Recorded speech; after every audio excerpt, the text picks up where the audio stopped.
Yeah, come look at this. ഇവരെ വെച്ച് തന്നെ തുടങ്ങാം, ഇവരെ രണ്ടുപേരെയും ജഡ്ജിങ്ങിനെ കുറിച്ച്.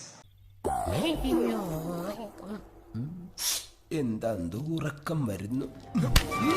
കാവ്യ മാധവൻ ഓർ മഞ്ജു വാര്യർ എന്നുള്ള ചോദ്യത്തിന് ശേഷം ഞാൻ പ്രതീക്ഷിച്ച ചോദ്യം ദിലീപ് ഓർ പൾസർ സുനി എന്നുമല്ലാതിരിക്കുന്നു. ഇളയപ്പറ്റൊരു കാര്യം വിറ്റാണ്, ആള് ഭയങ്കര വിറ്റാണ്.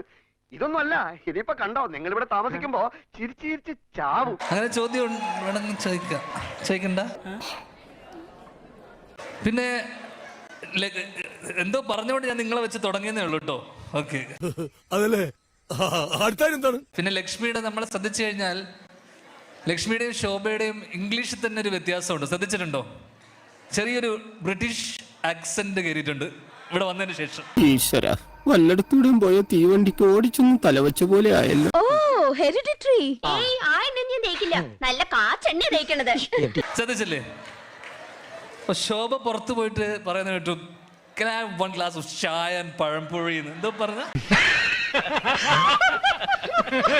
പാച്ചേട്ടാ, അവമാനിക്കരുത്. ഞാൻ നല്ലൊരു കുടുംബത്തിൽ പറഞ്ഞവനാണ്. നീ നല്ല കുടുംബത്തിൽ പറഞ്ഞു, ഞാൻ പിന്നെ മറ്റേ കുടുംബത്തിൽ പറഞ്ഞാണല്ലോ അല്ലേ?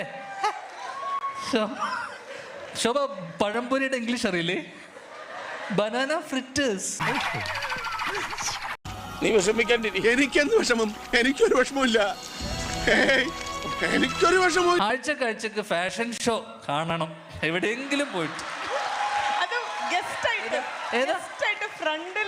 ആ, അന്ന് ഇതുപോലത്തെ ജഡ്ജിമാരും കുറെ ചോദ്യങ്ങളും ഉണ്ടാവാതിരുന്നാൽ മാത്രം.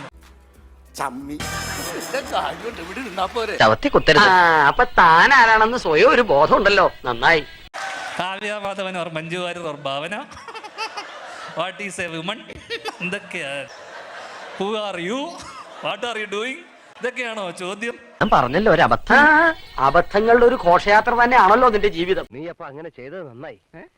ഇല്ലെങ്കിൽ ഈ കേസിൽ ഞാൻ ഒറ്റപ്പെട്ടു പോയനെ. ഇനി ഞാൻ ഇവിടെ നിന്ന് ഡയലോഗ് പറഞ്ഞ് കരഞ്ഞു. അതുകൊണ്ട് ഞങ്ങൾ ഞങ്ങളുടെ കൂട്ടക്കരച്ചിലിന് പോട്ടെ. എല്ലാരും ഇങ്ങോട്ട് പൊങ്ങി.